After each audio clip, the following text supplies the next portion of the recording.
जरा एक लम्हे के लिए तसव्वुर करें, आप एक ऐसी जगह खड़े हैं जहां तक पहुंचने का सिर्फ एक रास्ता है, और वो रास्ता खुद पहाड़ों ने बनाया है। नीचे तारी जंगल है, ऊपर सर्द बादल है, और उनके दरमियान एक पुरअसरार शहर के खंडर। एक ऐसा शहर जो 600 साल पहले तामीर हुआ और आज तक उसका राज हल नहीं हो सका। ये पत्थर इस कदर महारत से रखे गए हैं कि आज भी उनके दरमियान तलवार की धार तक नहीं समा सकती। वो कौम जिसने ये सब बनाया, ना उसके पास लोहा था, ना पहिया, और ना ही ऐसे औजार जिन्हें हम आज जानते हैं। तो फिर ये सब कैसे मुमकिन हुआ?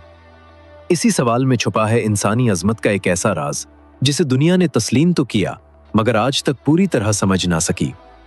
आज हम चलते हैं मचू पचू की तरफ, लेकिन आगे बढ़ने से पहले अगर आप ऐसी हैरत अंगेज और हकीकत पर मबनी कहानियां पसंद करते हैं तो वीडियो को लाइक करें और चैनल को सब्सक्राइब करें, क्योंकि यहाँ हर वीडियो एक नया राज सामने लाती है। पैरो एंडीज के पहाड़। सन 1450 ईस्वी इनका सल्तनत के बादशाह पचाकोती एक ऐसा ख्वाब देखते हैं जो इससे पहले किसी ने नहीं देखा था। एक ऐसे शहर का ख्वाब जो सूरज के करीब हो, जहां इंसान और आसमान के दरमियान कोई हद बाकी ना रहे। और फिर उन्होंने इस ख्वाब को हकीकत में बदल दिया। 2 लाख टन वजनी पत्थर, 172 से ज्यादा इमारतें, एक वसी शहर जो आज भी दुनिया भर के लोगों को अपनी तरफ खींचता है, ये सब जमीन की सतह से 2430 मीटर बुलंदी पर बनाया गया। इतनी बुलंदी जहां सांस लेना भी मुश्किल हो जाता है, जहां बादल नीचे दिखाई देते हैं, जहां जिंदा रहना ही एक इम्तिहान है। लेकिन इनका ने सिर्फ जिंदा रहने पर इक्तफा नहीं किया, उन्होंने वहां एक ऐसा शहर बसाया जिसे देखकर आज भी दुनिया हैरान रह जाती है। लेकिन जब आप इस जगह को देखते हैं, एक सवाल जरूर जहन में आता है, एक ऐसा सवाल जिसका जवाब आज भी माहिरीन तलाश कर रहे हैं। ये पत्थर ऊपर कैसे पहुंचाए गए, उन्हें तराशा कैसे गया, और इतनी दुरुस्तगी से जोड़ा कैसे गया? बगैर किसी जदीद औजार के आज हम इन्हीं राजों की तलाश करेंगे।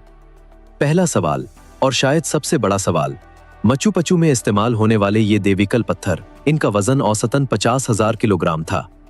कुछ पत्थर इसी 1000 किलोग्राम तक के भी थे। सोचिए, एक ऐसा पत्थर जिसे हिलाना भी आज के इंसान के लिए आसान नहीं। उन्हें पहले काटा गया, फिर उठाया गया, और फिर इन बुलंद पहाड़ों तक पहुंचाया गया, जहां आज भी एक ताकतवर इंसान को चढ़ने में घंटों लग जाते हैं। आज की जदीद मशीनें भी ये काम मुश्किल से कर पाती हैं, लेकिन उनका के पास ना कोई मशीन थी, ना कोई धाती औजार। फिर ये सब कैसे हुआ? माहिरीन ने एक तरीका दरियाफ्त किया। लकड़ी के मोटे गोल तने पत्थरों के नीचे रखे जाते थे, और फिर सैकड़ों नहीं, हजारों लोग मिलकर उन्हें धकेलते थे, मिलकर खींचते थे, आहिस्ता आहिस्ता उन्हें ऊपर ले जाते थे। एक अंदाजे के मुताबिक सिर्फ एक बड़े पत्थर को एक कदम आगे बढ़ाने के लिए 2500 अफराद दरकार होते थे। ना कोई पैमाइश का आला, ना कोई रास्ता नापने का निजाम, ना कोई जदीद हिसाब, सिर्फ इंसानी आंख और बरसों का तजर्बा। लेकिन ये तो सिर्फ आगाज था।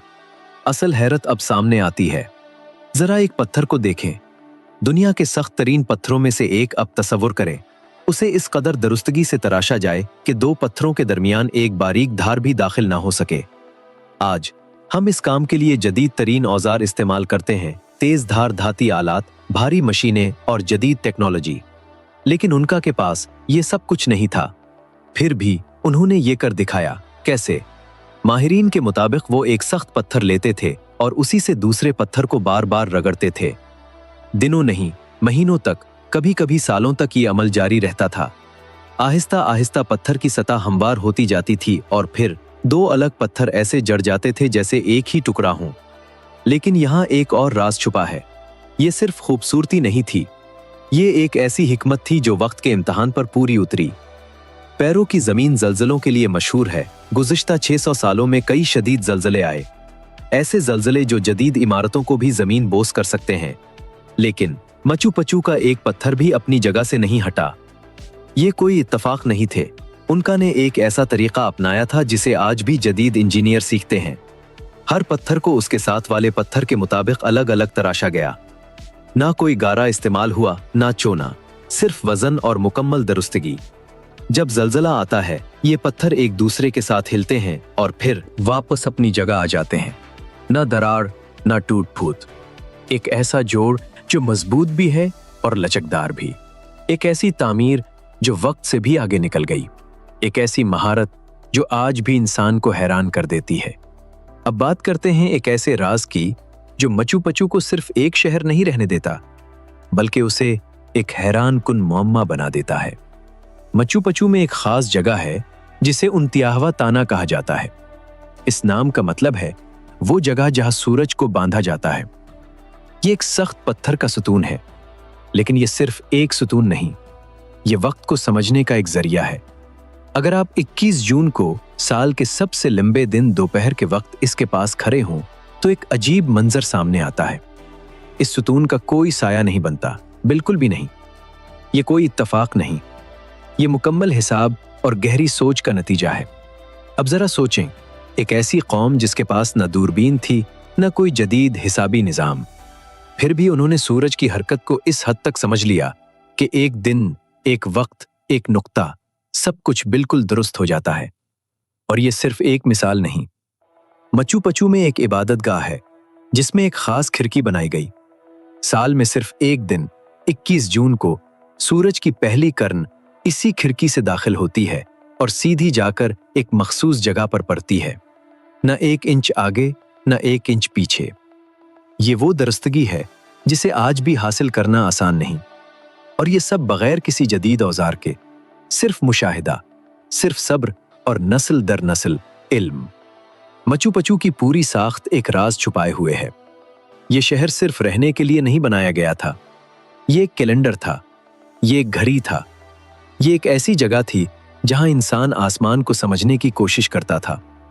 यहाँ की इबादतगाहें, खुले मैदान और रिहायशी हिस्से, सब कुछ सूरज के हिसाब से तरतीब दिया गया था। साल का सबसे लंबा दिन और वो दिन जब दिन और रात बराबर होते हैं, ये सब इस शहर के डिजाइन में शामिल था। गोया ये शहर जमीन पर नहीं बल्कि आसमान के हिसाब से बनाया गया था। ये वो मकाम था जहां सूरज सिर्फ रोशनी नहीं देता था बल्कि वक्त भी बताता था।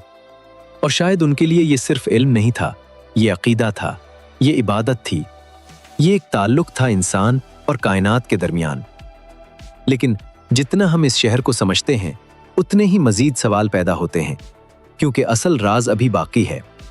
अब आते हैं इस सवाल की तरफ जिसका जवाब आज भी दुनिया के पास नहीं। मचू पचू तकरीबन 1450 ईस्वी में बनाया गया, लेकिन सिर्फ इसी से 100 साल के अंदर 1530 ईस्वी के आसपास ये शहर मुकम्मल तौर पर खाली हो चुका था। ना यहाँ कोई जंग हुई, ना कोई बड़ी तबाही आई, ना कोई ऐसा जलजला जो उसे खत्म कर देता। सिर्फ खामोशी। लोग चले गए और शहर पीछे रह गया। आहिस्ता आहिस्ता जंगल ने उसे अपने अंदर ले लिया। दरख्त उगने लगे, बीलें पत्थरों पर फैल गईं, और वो शहर जो कभी सूरज के करीब था जमीन के नीचे छुपने लगा। फिर वक्त गुजरता रहा, सदियां बीत गईं, और फिर 1911 में एक अमरीकी मुहक्किक हैराम बैंगम इस जगह पहुंचा। उसने जंगल के दरमियान उन पत्थरों को देखा और दुनिया को बताया कि एक खोया हुआ शहर दरियाफ्त हो चुका है। अखबारात ने लिखा, इनका का खोया हुआ शहर मिल गया। लेकिन एक हकीकत इससे भी ज्यादा दिलचस्प है। इस इलाके के मकामी लोग हमेशा से इस जगह को जानते थे, लेकिन दुनिया ने कभी उनसे पूछा ही नहीं। तो फिर सवाल वही है, ये शहर छोड़ा क्यों गया? इस बारे में 3 बड़ी सोचें मौजूद हैं। पहली सोच, हिस्पानवी हमला। 1530 के करीब हिस्पानवी लश्करों ने इनका सल्तनत को तबाह कर दिया, लेकिन मचू पचू उनकी नजर में कभी आया ही नहीं, इसलिए ये वजह मुकम्मल जवाब नहीं देती। दूसरी सोच, बीमारियां। हिस्पानवियों के साथ आने वाली बीमारियां इनका लोगों में तेजी से फैल रहीं। कहा जाता है कि 1500 की दहाई में तकरीबन 90% लोग हलाक हो गए। इतने लोग मर गए कि शहर में रहने वाला कोई बचा ही नहीं। तीसरी सोच, पानी की कमी। जदीद तहकीक के मुताबिक 1400 ईस्वी के आखिर में इस इलाके में शदीद खुश्क साली आई। पानी खत्म हो गया, फसलें खत्म हो गईं, और बगैर पानी के कोई भी तहजीब जिंदा नहीं रह सकती। लेकिन उनमें से कोई भी वजह 100% साबित नहीं हो सकी। और एक हकीकत आज भी हमें हैरान करती है, मचू पचू का सिर्फ 30% हिस्सा दरियाफ्त किया गया है। 70% हिस्सा अभी भी जमीन के नीचे है। 70%। जो आज तक किसी ने नहीं देखा। क्या वहां मजीद कमरे हैं? क्या वहां मजीद राज छुपे हैं? क्या वहां उन सवालों के जवाब मौजूद हैं? हम अभी तक नहीं जानते। मचू पिचू एक ऐसा शहर जो इंसान ने बनाया, लेकिन आज भी इंसान की समझ से बाहर है। एक ऐसी कौम जिसके पास न लोहा था, न पहिया, न कोई जदीद औजार। उन्होंने वो कर दिखाया जो आज भी नामुमकिन लगता है। उन्होंने पत्थरों को इस तरह जोड़ा कि जलजले भी उन्हें हिला न सके। उन्होंने सूरज को अपनी तामीरात में कैद कर लिया। उन्होंने पहाड़ों को अपनी ताकत का निशान बना दिया, और फिर जब सब कुछ मुकम्मल था, वो सब कुछ छोड़कर चले गए। क्यों? शायद इसका जवाब उन 70% हिस्सों में छुपा है जो अभी तक जमीन के नीचे हैं। शायद किसी पुरानी कहानी में जो वक्त के साथ खो गई, या शायद ये राज हमेशा राज ही रहना चाहता है। लेकिन एक सवाल आज भी बाकी है। अगर वो लोग इतनी कम सहूलतों के बावजूद इतना कुछ कर सकते थे, तो हम आज इतनी सहूलतों के साथ क्या कर रहे हैं और क्या कर सकते हैं? अगर आपको ये कहानी पसंद आई तो वीडियो को लाइक करें और चैनल को सब्सक्राइब करें, क्योंकि यहाँ हर कहानी एक नया राज सामने लाती है।